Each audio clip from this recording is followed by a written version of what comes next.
Welcome. In this video, we're going to discuss psychological disorders, or at least introduce them. We'll talk about what a psychological disorder is, what psychologists use to diagnose it, and then a little bit about each of the different perspectives that therapists approach the disorders from. Talking about psychological disorders can sometimes be triggering for some people. So please know that there's always someone out there to talk to you. OCC has mental health services on campus. You can text or leave a voicemail. You can go to their website. There also is a suicide prevention lifeline, as well as this 988 number, which is now something you can dial directly for suicide prevention. Psychopathology is the study of psychological disorders, including their symptoms, their causes, and their treatment. A psychological disorder is a condition characterized by abnormal thoughts, feelings, behaviors, and these must be atypical, dysfunctional, or dangerous. Now, please don't become a Psych 100 doctor and diagnose yourself with every disorder that we talk about.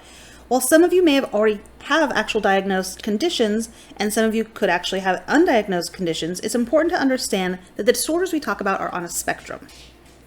A lot of us could have some of the traits associated with the disorder to a varying degree, but in order for it to be a psychological disorder, it must impair your ability to function in everyday life. It is important to note that just because something is atypical does not mean it is disordered. We also need to understand that there can be cultural variations in what is considered a disorder. So violating cultural expectations by itself is not enough to be considered a psychological disorder. Social norms vary from culture to culture. What is considered appropriate in one culture may be viewed very differently in another. So hallucinations are a violation of cultural expectations in Western society. People who report hallucinations are likely to be labeled with some sort of psychological disorder, perhaps schizophrenia. However, in some cultures, certain types of hallucinations are highly valued. People in the Upper Amazon area all use a hallucinogenic brew as a spiritual guide. Despite many existing definitions, there's no universal agreement on where the boundary between disordered and not disordered is. It is important to develop tools to appropriately identify and label a set of defined symptoms. In other words, to diagnose these psychological disorders. This requires classification systems that organize psychological disorders systematically. Psychologists have that in the form of the DSM, or the Diagnostic and Statistical Manual of Mental Disorders. It's published by the American Psychiatric Association, and it was first published in 1952. We are now on the 5th edition of it, and that 5th edition came out in 2013, and it was under a bit of scrutiny. So a text revision was made in 2022, and I really don't know for sure exactly how it is holding up. But so we now use, or psychologists who treat patients now use, the DSM-5 TR. There's also an International Classification of Diseases, or ICD, that is published by the World Health Organization. The classification and criteria for specific disorders are very similar to the DSM, but some differences do exist.